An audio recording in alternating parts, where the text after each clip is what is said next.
وَيَسْتَفْتُونَكَ فِي النِّسَاءِ قُلِ اللَّهُ يُفْتِيكُمْ فِيهِنَّ وَمَا يُتْلَى عَلَيْكُمْ فِي الْكِتَابِ فِي يَتَامَى النِّسَاءِ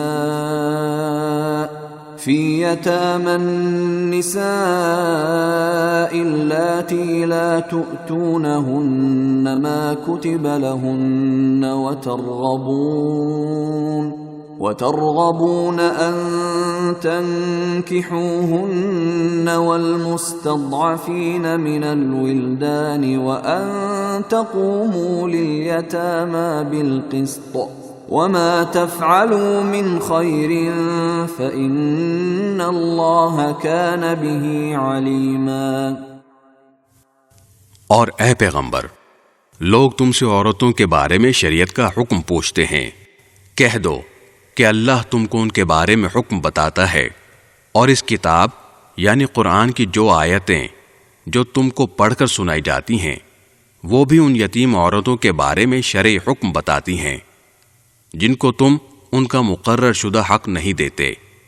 اور ان سے نکاح کرنا بھی چاہتے ہو۔ نیز کمزور بچوں کے بارے میں بھی حکم بتاتی ہیں اور یہ تاکید کرتی ہیں کہ تم یتیموں کی خاطر انصاف قائم کرو، اور تم جو بھلائی کا کام کرو گے اللہ کو اس کا پورا پورا علم ہے۔ وَإِنِ امْرَأَةٌ خَافَتْ مِنْ بَعْلِهَا نُشُوزًا أَوْ إِعْرَاضًا فَلَا جُنَاحَ عَلَيْهِمَا أَنْ يُصْلِحَا بَيْنَهُمَا صُلْحًا وَالصُّلْحُ خَيْرٌ وَأُحْضِرَتِ الْأَنفُسُ الشُّحَّ وَإِن تُحْسِنُوا وَتَتَّقُوا فَإِنَّ اللَّهَ كَانَ بِمَا تَعْمَلُونَ خَبِيرًا۔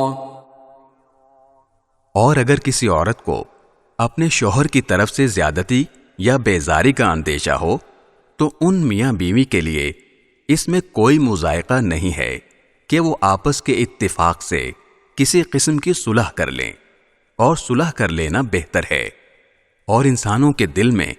کچھ نہ کچھ لالچ کا مادہ تو رکھ ہی دیا گیا ہے، اور اگر احسان اور تقوی سے کام لو تو جو کچھ تم کرو گے اللہ اس سے پوری طرح باخبر ہے۔